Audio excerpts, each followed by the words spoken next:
Bonjour à tous. On fait un petit retour sur le dernier Un fait, une valeur qui portait sur la falaise fiscale, mur budgétaire. Ce mur budgétaire, c'est 85 milliards de coupes qui devraient mettre au chômage des centaines, des milliers de personnes, qui devraient bloquer des projets, supprimer des investissements. C'est beaucoup, Isor. Effectivement, c'est beaucoup. Et en fait, ce scénario catastrophe est dû au fait que les Républicains et les démocrates ne se sont pas mis d'accord sur le budget. Alors, on l'avait déjà vu la semaine dernière, les marchés ne semblaient pas trop réagir. Alors, on voit, ils ne réagissent pas du tout. On a même le Dow Jones qui a battu un nouveau record historique. Alors, pourquoi, Isor?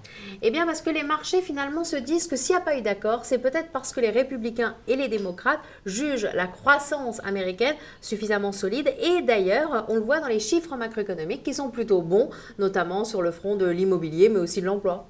Oui, alors, il y a ces raisons subjectives de ressenti, mais il y a des raisons peut-être un peu plus concrètes. Certains économistes pensent que ces coûts budgétaires ne devraient pas, je mets bien des guillemets, représenter plus de 0,5% du PIB cette année, alors qu'on sait que c'est un PIB de croissance qui devrait être aux alentours de 2,5-3%.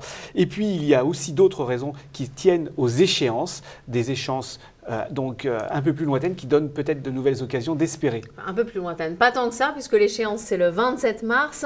Jusqu'à cette date butoir, l'administration Obama a quasiment les mains totalement libres, et le 27 mars, eh bien, sera votée la nouvelle loi de finances américaine.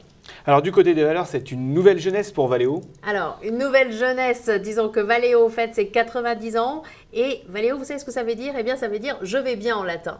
Et effectivement, la société a l'air d'aller très bien, et les bureaux d'études pensent la même chose apparemment, puisque Goldman Sachs et Société Générale sont à l'achat sur le titre.